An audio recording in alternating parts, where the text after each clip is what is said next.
On August 5, 2019, in the quiet town of Asheville, North Carolina, Daniel Carter and Emily Roberts began their new life as husband and wife. Their wedding was an intimate affair, held at a countryside venue just outside town, surrounded by rolling hills and the golden hues of a summer sunset. Friends and family looked on with warmth and admiration. Everyone agreed the couple was a perfect match. Daniel, 32, was a construction manager, calm, responsible, and known for his steady demeanor. He was the kind of man who rarely raised his voice and always kept his cool. Emily, 29, was a freelance graphic designer who had moved to Asheville 4 years earlier.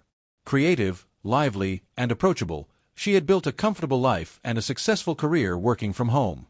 The couple had met online in late 2017 and quickly connected over their shared love of art, hiking, and travel. Their relationship moved fast. By the end of 2018, Daniel proposed. Emily accepted without hesitation. On the surface, theirs was a textbook romance, one built on mutual respect and love. But beneath Emily's bright smile was a secret she had never found the courage to share. Emily was a transgender woman. Assigned male at birth, she had completed both her social and medical transition in her early 20s. By the time she moved to Asheville, her past was something she chose to leave behind. To Emily, living privately as her true self meant survival. She didn't talk about her previous life. She didn't want to.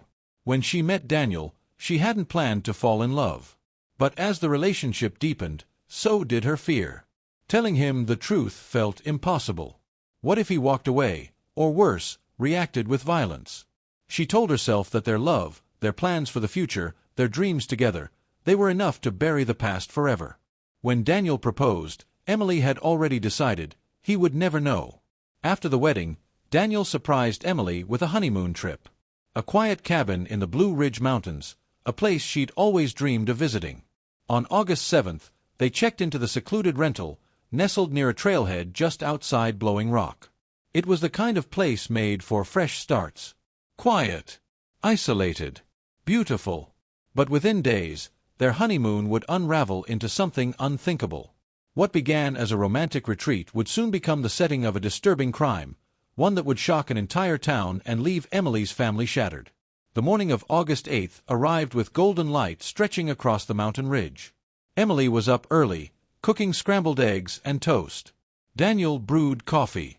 They ate on the wooden deck of the cabin, wrapped in sweaters, watching the mist roll through the trees. Emily looked peaceful.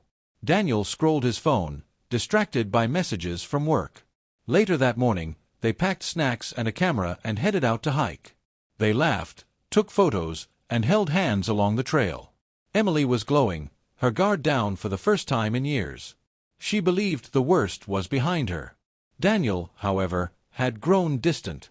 He asked odd questions lately, about her old friends, her teenage years, even doctors she had seen before moving to Asheville. Emily dismissed it as harmless curiosity.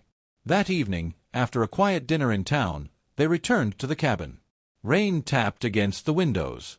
Emily lit candles and opened a bottle of wine. The couple sat by the fireplace, talking in soft tones. That's when Daniel asked a question that chilled her to the core. "Is there anything about you I don't know? Anything important?" Emily's heart skipped. She forced a smile, shook her head. "No. Nothing." Daniel said nothing more. But the silence that followed was different, heavy, suspicious. Something had changed. For the first time, Emily wondered if Daniel already knew. Or if someone had told him. By morning, August 9th, Daniel was on edge. He spent much of the day on his phone, stepping outside to make private calls. When Emily asked who he was talking to, he answered flatly, "Work stuff." Then changed the subject. Emily's fear, once buried, was starting to rise again. Emily tried to ignore the growing tension, telling herself this trip was meant to be a celebration. Their honeymoon, something she had dreamed of, was supposed to be filled with joy, not anxiety. But no matter how much she tried to shake it, something felt wrong. Daniel had changed.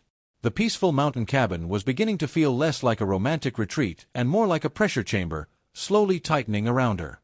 On the evening of August 10, 2019, 3 days into their honeymoon, the mood had shifted entirely. Outside, dark clouds rolled over the Blue Ridge Mountains. Steady rain began to fall, soaking the quiet hills and drowning out the usual peaceful sounds of nature. Inside the cabin, Emily and Daniel sat in silence, each on opposite ends of the couch. The warmth that once flowed so easily between them was gone.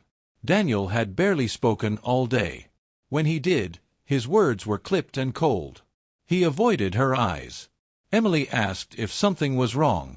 His response, "I'm fine," was mechanical, emotionless. But it was clear, the man she had just married was slipping away. That night, as rain tapped against the windows, Daniel excused himself and went into the bedroom, shutting the door behind him. Emily stayed by the fire, trying to steady her nerves. Her thoughts spiraled. Something was wrong. She could feel it in her bones. An hour passed. Then, from the hallway, she heard Daniel's voice. He was on the phone. She moved closer, her bare feet silent on the wooden floor. "She never told me," he was saying. "Can you believe that? How could someone hide something like that from their husband?" Emily stopped cold. Her breath caught in her throat. He knew. Somehow, maybe through a message, a document, or someone from her past, Daniel had found out the truth. The truth she had buried for years. Her secret was no longer a secret. Emily stepped back from the door, her body shaking.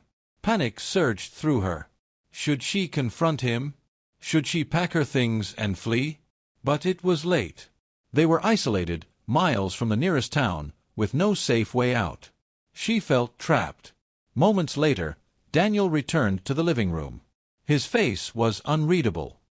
He sat down across from her and stared. Then came the question. "Is there something you want to tell me?" Emily's hands trembled. She nodded slowly. There was no point in hiding anymore. "I was going to tell you," she whispered. "But I was afraid. I didn't think you'd understand." Daniel said nothing. He simply stood up, walked outside into the rain, and left the cabin door hanging open behind him. Emily sat alone in the flickering candlelight, paralyzed. The man she loved now looked at her like a stranger. And for the first time, she understood that this was no longer just about keeping a secret. It was about surviving what came next. On the morning of August 11, 2019, the Watauga County Sheriff's Office received a call from Harold Jenkins, owner of a local cabin rental near Blowing Rock. He was concerned. His guests, Daniel and Emily Carter, hadn't checked out as scheduled. Their car was still parked in the driveway, and repeated calls had gone unanswered. By 10 a.m., 2 deputies were dispatched to the property for a welfare check. The rain from the night before had turned the path to the cabin into a muddy slope. The forest around them was eerily still. When the officers arrived, they noticed something immediately. The front door was slightly ajar. One deputy called out, "Sheriff's office. Anyone inside?" No answer. Cautiously, they stepped inside. The living room looked untouched. 2 coffee mugs sat on the table. A phone charger was plugged into the wall. Emily's purse was on the kitchen counter. It looked like someone had just stepped out. But the silence was too deep, too wrong. Then came the discovery. In the bedroom, at the foot of the bed, lay Emily's body. She had been strangled. There were no signs of a break-in. No smashed windows. No overturned furniture. The rest of the room remained almost perfectly neat, as if nothing had happened, except something had. Something brutal and intimate. Daniel was gone. Detectives arrived within the hour. Forensic teams photographed the scene, collected fingerprints, and examined every inch of the cabin. By 3:30 p.m., the case was officially classified as a homicide. And Daniel Carter, missing, unaccounted for, and newly married to the victim, was now the primary suspect. Daniel and Emily had checked into the cabin on August 7th. According to staff at the rental property, the couple seemed happy, affectionate, smiling, and fully immersed in their honeymoon. But when detectives expanded their investigation, that image began to crack. A local waitress at a restaurant the couple visited on August 9th told investigators that she had noticed something unusual. Daniel had been quiet, tense. He wasn't rude, but something about his tone stood out. He kept pressing Emily with strange, pointed questions about her past, questions that made her visibly uncomfortable. It wasn't the kind of small disagreement couples sometimes have. It felt heavier. Police obtained Daniel's phone records next, and what they discovered confirmed their growing suspicions. On August 9th and 10th, Daniel had made several lengthy calls to a number based in Asheville, Emily's previous home before moving to Asheville. The number was traced to a man named Gregory Hale, someone who had known Emily before her transition. When detectives reached Gregory, the pieces began falling into place. Daniel had called him out of nowhere, asking deeply personal questions about Emily. Gregory, unaware of the couple's recent wedding and the potential consequences, had revealed that Emily was transgender. He didn't realize what Daniel might do with that information. Detectives now believed they had identified Daniel's motive. Emily's secret had been revealed, and just days into their marriage, Daniel knew. But the mystery remained. Where was he now? His phone, his wallet, and even his car were still at the cabin. It didn't make sense. Had he fled on foot? Had someone helped him vanish? On August 12th, the search expanded. Local police brought in search dogs, drones, and helicopters. For more than 24 hours, they combed the wooded hills surrounding Blowing Rock. There was no trace of Daniel. Then came the first break. At 3:45 p.m., a hiker named Susan Miller reported something strange. The night of August 10th, the same night Daniel vanished, she had seen two men near a remote stretch of the Tano Trail, about 3 miles from the couple's cabin. One of them matched Daniel's description. The other man was tall, wearing a gray hoodie and jeans. They were standing beside a black pickup truck. Susan said they seemed to be arguing. It was strange, she told deputies, especially for that time of night. They looked like they were in the middle of something serious. Now detectives had a new theory. Daniel hadn't fled alone. He may have had help. And maybe, just maybe, he hadn't acted alone in the crime either. They checked security footage at nearby gas stations.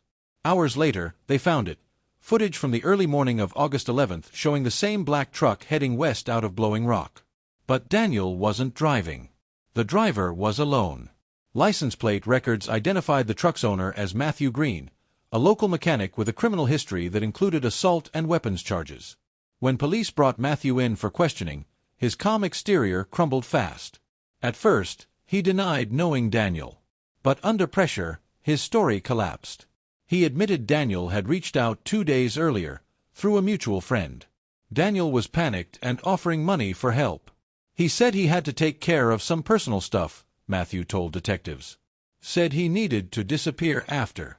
I figured it was a messy breakup or something. But then came the bombshell. I never thought he'd actually kill her, Matthew confessed. He told me he found out something bad about his wife, but he never said it was like this.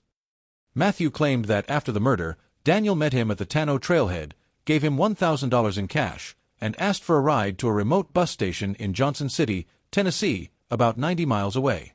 Surveillance footage confirmed his story. At 5:15 a.m. on August 11th, Daniel Carter boarded a bus to Atlanta, Georgia. What had begun as a local tragedy had now turned into an interstate manhunt. But investigators were still torn. Was this a calculated, premeditated murder? Or a spontaneous act of rage once Daniel learned the truth? Whatever the motive, one thing was clear. Daniel Carter was on the run. And time was running out. By August 13, 2019, the manhunt was in full motion. Emily's story had made local headlines. Daniel's photos spread across television stations, websites, and social media. Authorities in North Carolina, Tennessee, Georgia, and beyond were on high alert. The FBI joined the case. Daniel was now considered armed and dangerous. Police believed he had a head start of nearly 48 hours. And tracking him was becoming harder by the minute. The bus from Johnson City arrived in Atlanta the afternoon of August 11th, but by the time investigators got there, Daniel was already gone. There hadn't been a single confirmed sighting since. And then, new details emerged. Text messages from Daniel's phone revealed his full timeline. He had been talking to Gregory Hale, the man who inadvertently exposed Emily's past, several days before the killing. At first, Daniel's tone had been calm. But according to Gregory, everything changed during their last call. "Thanks for telling me the truth," Daniel had said. But there was something in his voice, Gregory told investigators. Like he'd already made up his mind. Detectives uncovered one final piece of evidence that sealed their belief Daniel's actions were premeditated. Hidden inside a duffel bag left at the cabin was a handwritten note on hotel stationery. The message was short but chilling. "Marriage is built on trust. If you can't be honest with me, then what are we even doing? You lied. Now I have to fix it." The tone was cold. Final. Investigators believed Daniel didn't just act in a fit of rage. He had planned to punish Emily for hiding her past. As detectives raced to track his movements, public attention exploded. Social media lit up with outrage. Many mourned Emily's death as a brutal act of hate. Others debated whether Daniel had been pushed over the edge. But for law enforcement, there was no gray area. A woman had been murdered, and Daniel Carter was on the run. The pressure to catch him mounted. On August 14th, a promising tip came from a motel clerk in Mon, Georgia. A man matching Daniel's description had checked in the night before, paid in cash, and used a fake name. It was a quiet roadside motel, the kind chosen by someone who didn't intend to stay long. By the time police arrived, the room was empty. But Daniel had clearly been there. They found fast food wrappers, an empty duffel bag, and a receipt for a prepaid cell phone. Now Daniel had a burner phone, more cash, and a growing head start. If he reached Florida or crossed into Mexico, he might vanish for good. Back in Watauga County, Detective Mark Phillips gathered his team. "This isn't just about finding a fugitive anymore," he said. "This is about stopping a man who has nothing left to lose."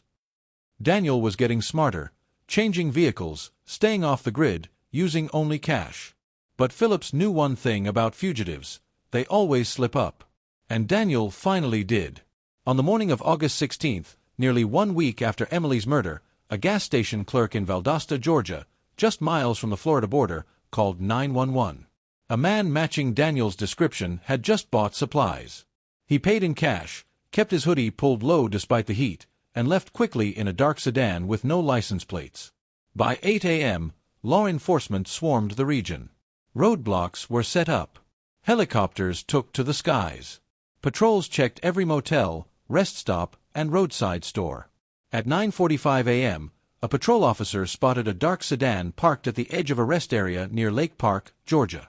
The engine was running, but the car appeared empty.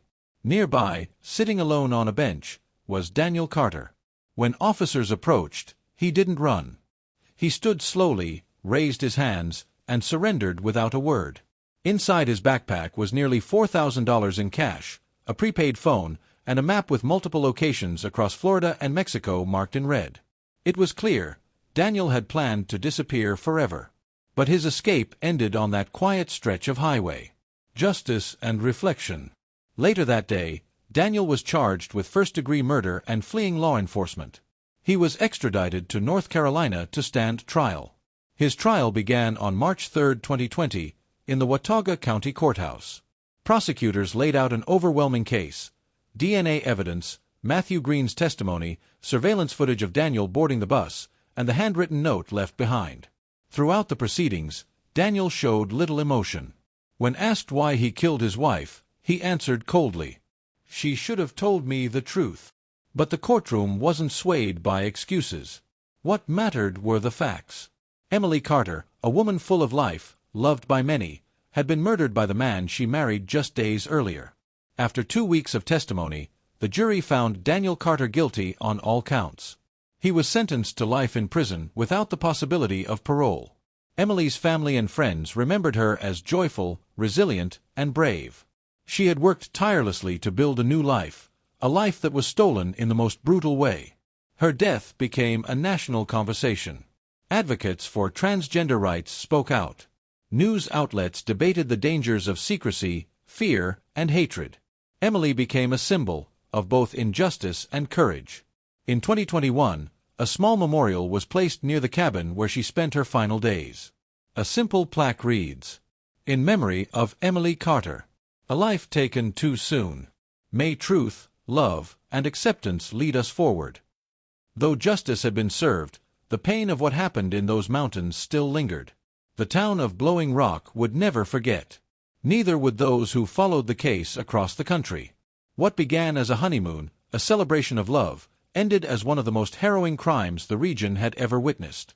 Daniel Carter will never see freedom again. And Emily Carter's name will never be forgotten. Thanks for watching.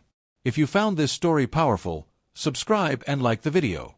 Leave your thoughts and theories in the comments below. Take care, and we'll see you in the next true crime documentary.